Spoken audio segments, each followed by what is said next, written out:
So the thing is எனக்கு கொடுத்துருக்க topic பார்த்தீங்கன்னா அபவுட் ஜிடி நாயுடு சாரை பற்றி சொல்லுங்கள் அப்படிங்கிற மாதிரி சொல்லியிருந்தாங்க.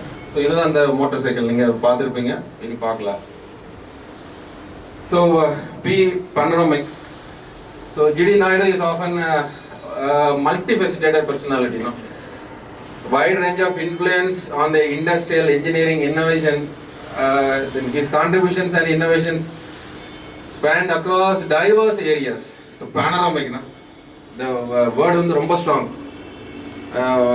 தெரிஞ்சுக்கலாம், panoramic-ஆ இருக்கலாம், எல்லாமே தெரிஞ்சுக்கலாம், வைடாக இருக்கலாம். பட் அதில் எக்ஸ்பர்ட்டாக இருந்து ஒரு ஏரியாலையும் ஒரு இன்வென்ஷன், அதுவும் இந்தியாவிலே ஃபர்ஸ்ட் பர்சன் ஆர் சவுத் இந்தியாவில் ஃபர்ஸ்ட் பர்சன் ஆர் வேர்ல்டுலே ஃபர்ஸ்ட் பர்சனுங்கிறது கஷ்டம். நீங்கள் யோசிச்சு பாருங்க, அந்த டைமில் இந்தியாவிலே ஃபர்ஸ்ட்டு ஒரு எலக்ட்ரிக் மோட்டார் செய்யணும்னா அது சாதாரண விஷயம் இல்லை. Think of it today, technology has grown up, எல்லாமே ஹேண்ட்ஸ் ஆன் டெக்னாலஜி இருக்குது. ஒரு ஃபோன் பட்டா we can get every parts, எல்லாமே அசம்பிள் பண்ணிட முடியும். திங்க் ஆஃப் இட், நம்மளால் அதை ஒரு மாதம் டைம் எடுத்தனாலும் பண்ண முடியுமான்னு. அதாவது மெடிக்கல் அப்ளிகேஷனில் ஒரு மெஷினரி, ஒரு மோட்டார் மெக்கானிக், ஓகே, ஒரு மோட்டாரில் இன்ட்ரெஸ்ட் இருந்தது, அப்புறம் வேறு ஃபீல்டு போய் ஒரு அட்மினிஸ்ட்ரேட்டர், ஒரு பிஸ்னஸ்மேன், எப்படி ஒரு மெடிக்கல் அப்ளிகேஷன் நம்ம உள்ளே போகுது, அந்த ஸ்ட்ராட்டஜி அண்ட் நார்ம்ஸ் தெரிஞ்சுட்டு அதில் கை வைக்கிறதுக்குன்னு நமக்கு ஒரு யோசனை வரும்ல. ஸோ இப்போ என்கிட்ட கேட்டால் கூட நம்ம what will you think, so okay அதில் நிறைய டேர்ம்ஸ் அண்ட் நார்ம்ஸ் இருக்குது, there will be rules. So அதுக்கு வச்சோன்னா லாஸ்ட் மினிட்ல கூட அது ரூல்ஸ்னால இட் வில் வாஷ்ட் அவுட்னு நம்ம திங்க் பண்ணுவோம். எதையுமே யோசிக்கல, பண்ணிட்டாங்க. நிறைய ஹார்டல்ஸ் இருந்துச்சு, அதையும் என்னால் ரீட் பண்ண முடிஞ்சது.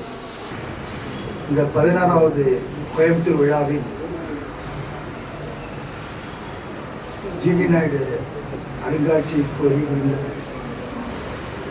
அத்தனை மாணவர்களையும் ஆர்வலர்களையும் மாணவராயர் ஃபவுண்டேஷன், நாம் மகாலிங்கம் தமிழாய்வு மையம், குமரகுரு கல்வி நிறுவனங்கள் சார்பாக உங்களை அன்புடன் வரவேற்று, இவ்வளவு நேரமும் பொறுமையாக சிரிக்காதீங்க, சரி பாதி கேட்டீங்களோ கேட்கலையோ, பொறுமையாக சார் பேசுறது நல்லா இருந்தது. ஏன்னா சிலருக்கு தாளாட்டணும், எனக்கு தாளாட்டணும் மாதிரி இருந்தது. ஓப்பனாக சொல்லுங்கள் sir, tone super tone sir. நீங்கள் மைக்கு வேணான்னு சொல்லும் போதே நினச்சேன், நல்லா இருந்தது. இன்னொரு பிரச்சனை, எனக்கு அந்த சப்ஜெக்ட் சரியாக தெரியலை. ஆக்சுவலி அது சொல்லணும், நான் ஒரு அருமையான ஸ்பீச். ஏன்னா நான் ஜிடி நாயுடை பற்றி ஒரு கொங்கு கலைஞர்னு ஒரு கலைஞன் தயார் பண்ணேன். அப்போ வந்து கலெக்ஷனுக்காக இந்த பக்கம் வந்து கலெக்ட் பண்ணேன். அப்போ எங்களுக்கு இந்த ஐடியாவெலாம் இல்லை. ஒரு அருமையான வழி, அந்த பேரை வச்சுட்டு அவர் பார்வையை வந்து எப்படி பார்த்தார் அப்படின்ட்டு ஒரு நியூ மெத்தட், புதிய அணுகுமுறைன்னு சொல்லுவோம். அந்த புதிய அணுகுமுறையில் ஒரு அற்புதமாக அவருடைய அச்சீவ்மெண்ட்லாம் அதில் அந்த பேரில் கொண்டு வந்து கொடுத்தது உண்மையிலேயே ஒரு பாராட்டுக்குரிய விஷயம். ஒரு பார்வை வந்து ஒரு புதிய விஷயத்தை உண்மையிலேயே நினச்சி பார்க்குறது ரொம்ப கஷ்டம் தான். ஏன்னா அந்த மாதிரி சிந்தனை வரவே இல்லை. அது மாதிரியான, அதாவது பார்வையில் கூட இப்படியெல்லாம் புதுசாக சிந்திக்கலாம், இப்படி பார்க்கலாம்ங்கிறத ஒரு புது வழிகாட்டியாக நமக்கு முன்னெடுத்து சென்றிருக்கிறார். அவருக்கு உங்களின் சார்பாகவும் நமது கல்வி நிறுவனம் சார்பாகவும் நன்றியை தெரிவிப்பது உண்டு.